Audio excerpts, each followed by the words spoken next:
Okay, so I want to get a video of the door. So doorways and German Shepherds, every German Shepherd I've ever had or ever trained, there is this urgency for them to get through the door. So German Shepherds typically by nature have what we call anticipation anxiety.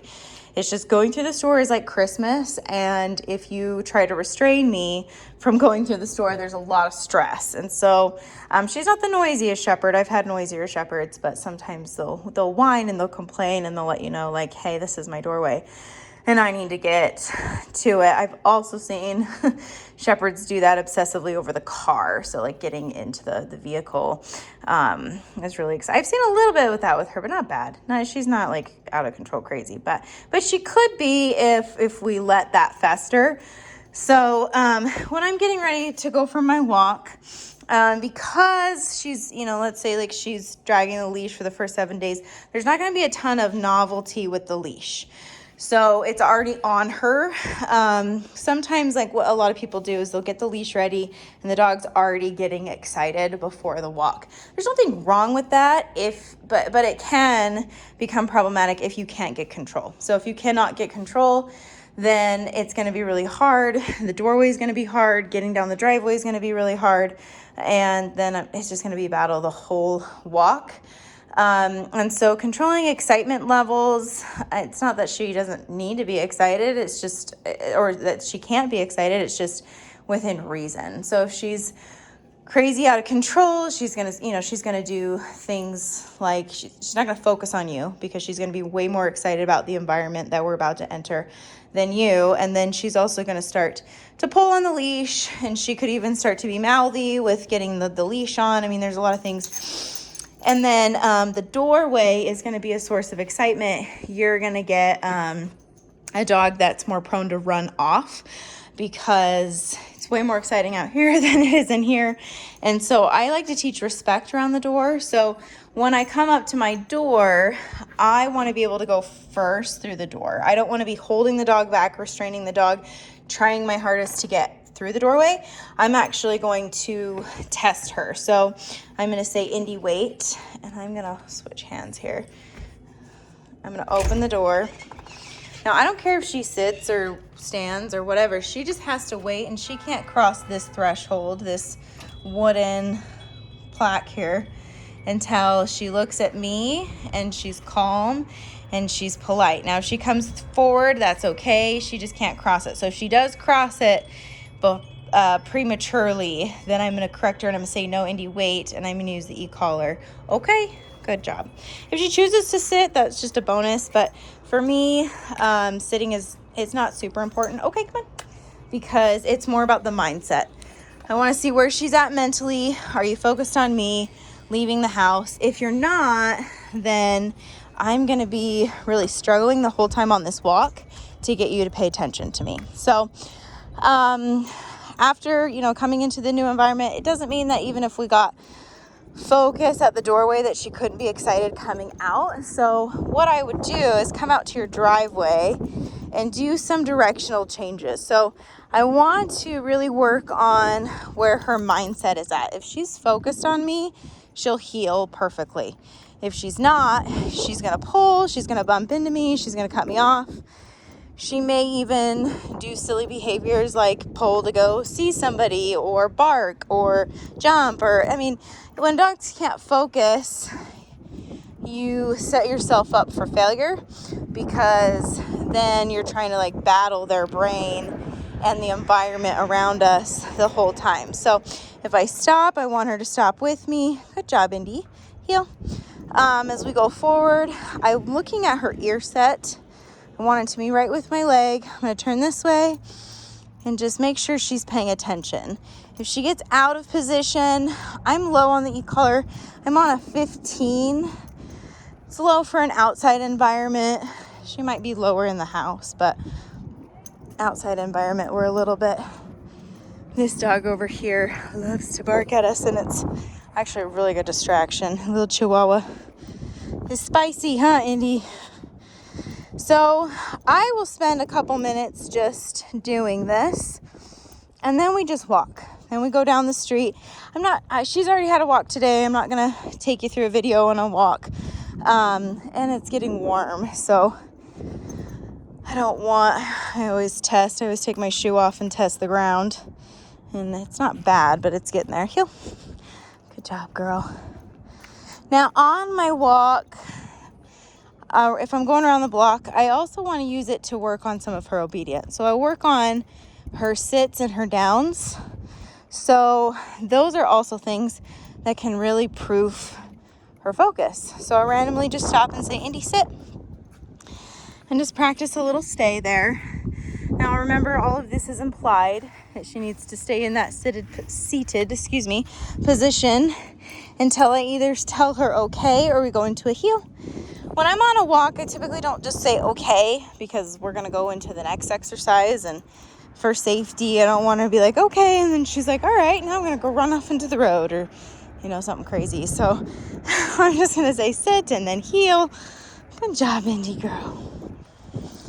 I'll stop and say, Indy, down. I'm not going to have her hold this down too long because it is getting warmer. It's not hot yet, but it's going to be 100 today. I'm not excited about that. Indy, heel.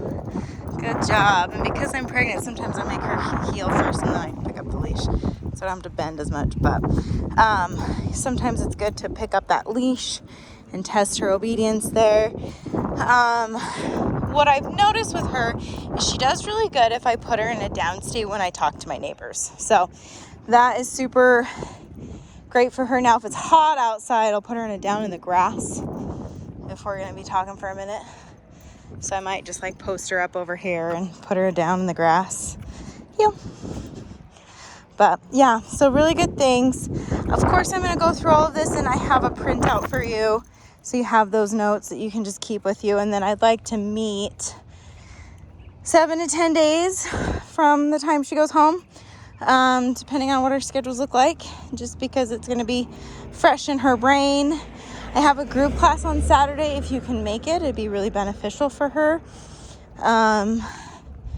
She's worked around a lot of dogs with me, a lot of my clients with me, but it'd be good for you to do it with her, because German Shepherds are very funny about who they want to work for. They're often there definitely can be good family dogs, but I always tell people they are really good for a one, a single family home, because they're just really bonded with their handler. Even my German Shepherds, they love me more than my husband. Don't tell them that, but they do. It's not that they don't love him, but they definitely don't listen to him as well as me. So, Indy, sit. Good girl.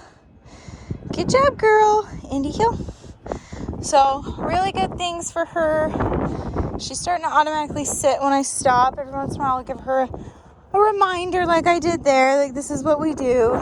So, and then when we come back in the house, I do the same thing. So we'll come back in on our walk. Like I said, she's already had a walk today when it was a little cooler. It's now almost 90, so we're not going to be out here too long and get any hot paw pads. Indy, wait.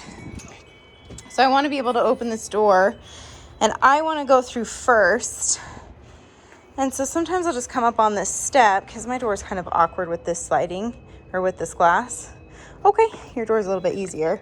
I don't care if I'm completely through first with my glass door, Indy place, but I want her to just ask permission coming and going. And so all of these exercises are just to set you up for success. Like I said, I want to take away a lot of freedoms. Half the battle of dog training is what we're doing outside of the dog training session. So if she has it in her brain that I get all of this freedom, and then I only have 30 minutes, an hour of training, whatever it is a day, maybe it's broken up throughout the day, but she's going to learn that the freedom part is like chocolate cake. And that's way more tasty than eating veggies. So we have to kind of have this balance in the beginning and have it be almost heavier on the vegetable aspect of things. Like, you got to eat more vegetables than chocolate cake. I love chocolate cake, but I want her to understand that, this is normal. There's nothing negative to it, especially where she's so sensitive about like equipment. I haven't seen any sensitivity in weeks. So I feel like putting her in a routine where it's just normal is going to be beneficial. Now, I could see her pushing boundaries with you and being like, no, I don't wear equipment. I don't do that stuff. And so for me, it's like she doesn't even come out of the kennel in the morning without me putting it on right away, because when I have a dog that's sensitive, I want it to be very just routine oriented. Like, oh, we come out of the kennel, I put your e-collar on and you go potty. I might not put the prong collar on and the leash on right away because she needs to just use the bathroom right away. But after that, to come back in the house, I'll put her leash on, put her prong collar on, and then we'll just go in the house. She's not really been in a leash the last 2 weeks. For me, she's really good in my house off leash, and she's really good about staying on the place bed, and she's really good about, she could probably even walk pretty well off leash, but, even on the hike, she did super great. So especially for her age. So, but, she's smart, and I could see her easily pushing boundaries and being like, no, I don't do that here. That I don't, what are you talking about? So I want her to just make sure, I want you just to make sure that you know how to access all this training, and I want her to follow through on that training for you. So anyway, hopefully this is helpful. Like I said, I got a printout for you tomorrow, and we'll go over it tomorrow. Expect about an hour session, you and I, an hour and a half at most. So if that is too long for your parents, I'm totally okay to do it after you guys get home or they get home or whatever. But like I said, I'm flexible tomorrow. I just need to pick up my daughter by 6 in Taylorsville. So yeah, let me know when you guys are close, and she'll be ready for you.